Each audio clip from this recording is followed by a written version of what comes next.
খেলেন, আপনি যদি খেলেন আপনাকে মাঠে এসে খেলতে হবে। আপনার দর্শক সারি থেকে খেলাকে নিয়ন্ত্রণ করার আপনার কোনো অধিকার নাই। 5ই আগস্ট যেভাবে হাসিনাকে রেড কার্ড দেখিয়েছে মানুষ, ঠিক একইভাবে আমরা রেড কার্ড দেখানোর জন্য প্রস্তুতি নিতে হবে। আমরা স্পষ্টভাবে বলতে চাই, আমরা এনসিপি পন্থী কোনো নির্বাচন কমিশন চাই না। আমরা রেড কার্ড দেখানোর জন্য প্রস্তুতি নিতে হবে। আমরা স্পষ্টভাবে বলতে চাই, আমরা এনসিপি পন্থী কোনো নির্বাচন কমিশন চাই না। আমরা বিএনপি পন্থী কোনো নির্বাচন কমিশন চাই না। আমরা বাংলাদেশ পন্থী নির্বাচন কমিশন চাই। অতীতের যে রাষ্ট্র ব্যবস্থা খেয়াল করে দেখেন, এটা ত্রুটিপূর্ণ ছিল বিধায়ী তো আমাদের 5ই আগস্টের অভ্যুত্থান হয়েছে নাকি? ওইটা যদি ত্রুটিপূর্ণ না হইতো, ওইটা যদি যথাযথভাবে চলতো, তাইলে তো আন্দোলন হইতো না। তো এখন আমাদের দুঃখের বিষয় হচ্ছে 5ই আগস্টের পরে আমরা সবাই মিলে এখন আলোচনায় বসছি যে অতীতের ব্যবস্থাকে আমরা টিকায় রাখবো কি রাখবো না। এটার ফয়সালা তো আমার 5ই আগস্ট হয়ে গেছে যে 5ই আগস্টের আগের ব্যবস্থা কি এটা ত্রুটিপূর্ণ, এটা চলবে না, এই জিনিস দেওয়া আর খেলা চলবে না। তো সেজন্য আমাদেরকে নতুন রাষ্ট্র ব্যবস্থার, আমাদেরকে অন্তর্বর্তীকালীন সরকার, গতকাল নিউজ দেখলাম একটা যে সরকার জুলাই ঘোষণাপত্র দিতে চায়, বিবেচনা করছে বিএনপি। সরকার এখন আসলে সরকারটাকে মানে বিবেচনা করার কথা কার, বিবেচনা করছে কে? আসলে মানে ওই যে বলতো না, কুকুর ল্যাজ নাড়ায় নাকি ল্যাজ কুকুরে নাড়ায়, এটা আসলে বোঝা যাইতেছে না। মানে বিবেচনা করবে কে? সরকার তো বিবেচনা, আমরা জনগণ রাজনৈতিক দল সরকারকে একটা কি দিব, একটা দাবি দিব, বিবেচনা করবে কে? সরকার। এখন বিবেচনা করছে কে? বিএনপি। বিএনপি নাকি বিবেচনা করছে, তার মানে বিএনপি যদি রাজি হয় তাহলে হবে, রাজি না হয় তাহলে হবে না। আমি বিএনপিকে বলবো, দেখেন এই আপনাদের দীর্ঘ 1.5 দশকের আপনাদের কর্মীদের রাজপথে আপনাদের কর্মীরা নির্যাতিত নিপীড়িত হয়েছে, তাদের রক্তের সাথে যেন কেউ বেইমানি করতে না পারে, সেজন্য আপনাদের নেতাদের প্রতি আমাদের বিনীত আমাদের নিবেদন থাকবে। আপনাদের নেতাদেরা কে কি করছেন না করছেন সেগুলো হচ্ছে ইতিহাস, সেটা ডিফাইন করবে। কিন্তু কর্মীদের রক্তের সাথে যদি বেইমানি হয় তাহলে ইতিহাসে সেটা হচ্ছে দেউলিয়াত্বপূর্ণ হবে। সেজন্য আমরা চাই বিচার। আওয়ামী লীগের যে বিচার, আপনারা তো রেকর্ড শুনছেন, কি বলতেছে যে ল্যাথাল ওয়েপন চালাও। ল্যাথাল ওয়েপন বুঝছেন কোনটা? ওই যে লোহার যে গুলিটা, মরণাস্ত্র, যেটা দেওয়া গুলি করলে মরবে, মারা যাবে, ওইটার নাম হচ্ছে ল্যাথাল ওয়েপন। ল্যাথাল ওয়েপন মারতে কইতেছে কে? নির্দেশ দিতেছে একটা রাষ্ট্রের প্রধান, অনির্বাচিত সরকারের প্রধান কি দিতেছে? নিজে হচ্ছে ঘোষণা দিতেছে। এখন উনাকে বাঁচানোর জন্য উনি ছাড়া নাকি, আওয়ামী লীগ ছাড়া নাকি নির্বাচন হবে না, আওয়ামী লীগ ছাড়া নাকি নির্বাচন গ্রহণযোগ্য হবে না। আমাদেরকে এই সরকারের, আওয়ামী লীগের দল হিসাবে বিচারটা নিশ্চিত করতে হবে, এই হাসিনার বিচার নিশ্চিত করতে হবে। এবং আওয়ামী লীগের যারা ভোট ডাকাতির সাথে যুক্ত ছিল, আওয়ামী লীগের হত্যা, নিপীড়ন, জেল, জুলুম, এই অবৈধ মামলা, জমি দখল, চাঁদাবাজি, টেন্ডারবাজি, তাদের সাথে যুক্ত ছিল, অবশ্যই তাদের বিচার আমাদের নিশ্চিত করতে হবে। এবং সেটার জন্য আপনারা হচ্ছেন আমাদের বৈধতা। এই যে আহত শহীদ পরিবার হচ্ছে আমাদের বৈধতা। আপনারা আমাদেরকে ধারণ করতে হবে, আমরা আপনাদেরকে ধারণ করি। আপনারা যদি না থাকেন তাহলে আমরা কিছুই না। আপনাদেরকে এক ধরনের এখন হচ্ছে তুচ্ছ তাচ্ছিল্য করা হচ্ছে না, আরও এটা কয়দিন পরে আরও শুরু হবে। একবার জাস্ট ভাবেন, এখনই যেভাবে হচ্ছে আস্ফালন দেখাচ্ছে, 5ই আগস্ট মানে না, জুলাই মানে না, তাহলে একবার চিন্তা করেন তো, আপনার যদি সংস্কারবিহীন আবার একটা পট পরিবর্তনের সাজানো নির্বাচনের দিকে আমরা যাই, তখন আপনাদের কি অবস্থা হয়। এবং সেটার একটা মরণ ফাঁদ আপনাদের সামনে আছে, সেটা হচ্ছে কি আপনাদের জাবিরের যে মামলাটা দেওয়া হয়েছে, এই সবাইকে জঙ্গি মামলায় হচ্ছে তখন দেওয়া হবে। সেজন্য এটার বিষয়ে আমরাও কথা বলবো এবং আপনাদেরকেও কথা বলতে হবে। আমাদের একসাথে ঐক্যবদ্ধভাবে এই সংস্কার এবং বিচার নিশ্চিত করার মধ্য দিয়ে, অনেকে বলে আমরা নাকি নির্বাচন চাই না, আমরা অবশ্যই নির্বাচন চাই এবং নির্বাচন হইতেই হবে। বরং আমরা দেখতে পাচ্ছি নির্বাচন ঠেকানোর জন্য আরও অন্যান্য রাজনৈতিক দল এখন ঐক্যবদ্ধ হচ্ছে। তারা নির্বাচন ঠেকাই দিতে চায় কিভাবে? তারা সংস্কার ঠেকাই দিতে চায়, তারা বিচার ঠেকাই দিতে চায়। বিচার এবং সংস্কার ঠেকানোর মধ্য দিয়ে, জুলাই ঘোষণাপত্র ঠেকানোর মধ্য দিয়ে তারা হচ্ছে নির্বাচন পিছিয়ে দেওয়ার চেষ্টা করতেছে। এখন আমাদের এটাকে একটা প্যাকেজ আকারে দেখতে হবে, এটাকে আলাদা দেখা যাবে না। বিচার, সংস্কার, জুলাই ঘোষণাপত্র এবং নির্বাচনের একটা প্যাকেজ একসাথে দিতে হবে। একসাথে দিতে হবে।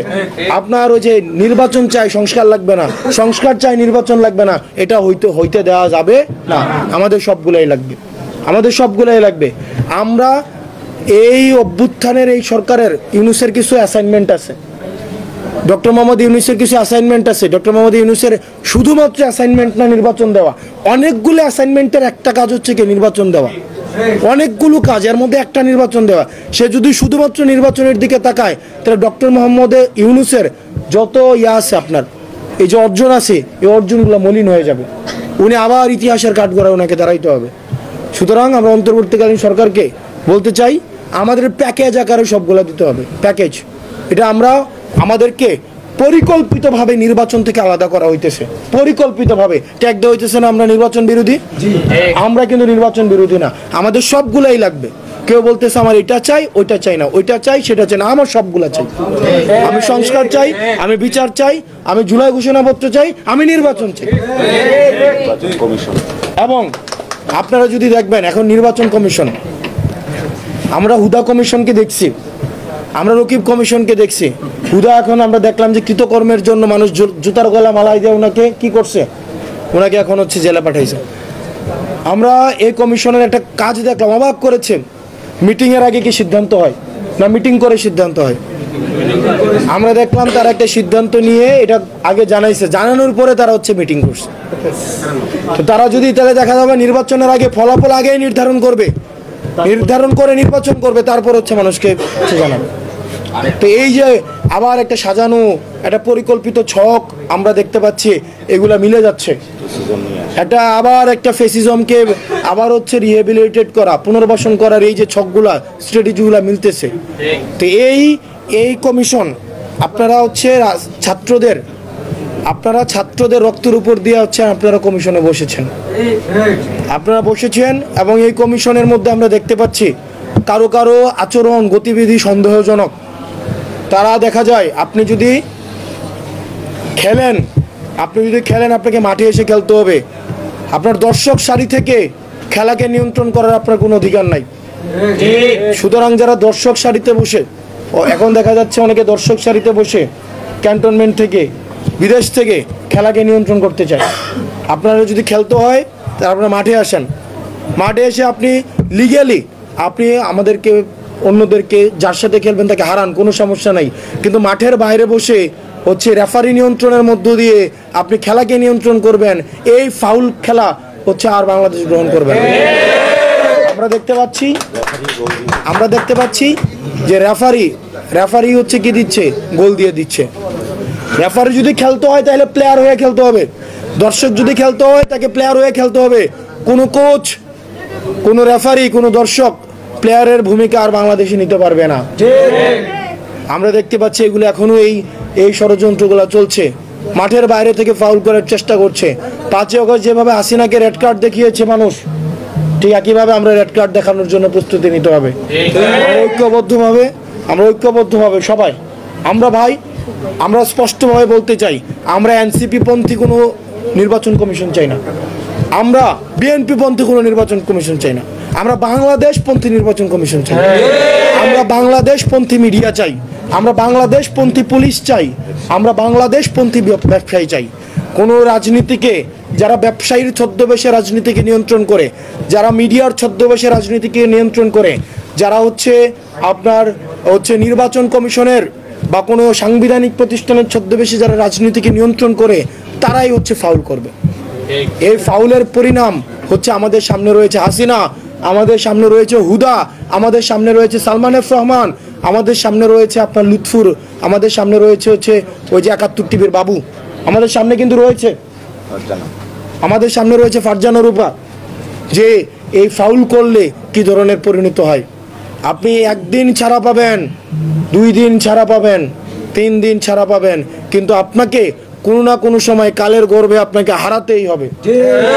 কারণ যেই মুহূর্তে আপনি একটা বেইনসাফি করবেন, ঠিক ওই মুহূর্তেই আল্লাহর পক্ষ থেকে আপনার জন্য একটা বেইনসাফি লেখা হয়ে যায়। সুতরাং আমরা এই তরুণ প্রজন্ম, আমরা চাই একটা সিস্টেম ডেভেলপ করতে, যেটা বাংলাদেশের জন্য হবে, বাংলাদেশের মানুষের পক্ষে হবে। যেটা সিস্টেমে চলবে। আমাদের দেখা হয়েছে বাংলাদেশে বর্তমানে দেখা গেছে ব্যক্তি পূজাই সিস্টেম হয়ে গেছে, বরং একটা সিস্টেম অনুযায়ী দেশ চলার কথা, দেখা গেছে এখন হচ্ছে ব্যক্তি পূজাটাই একটা সিস্টেম। এই কারণে এটা আমাদের পরবর্তী বাংলাদেশটা আমাদেরকে, যেহেতু এই দেশে আমাদের থাকতে হবে, আমাদের দেশটা হচ্ছে প্রচণ্ড ভণ্ডামিপূর্ণ একটা দেশ।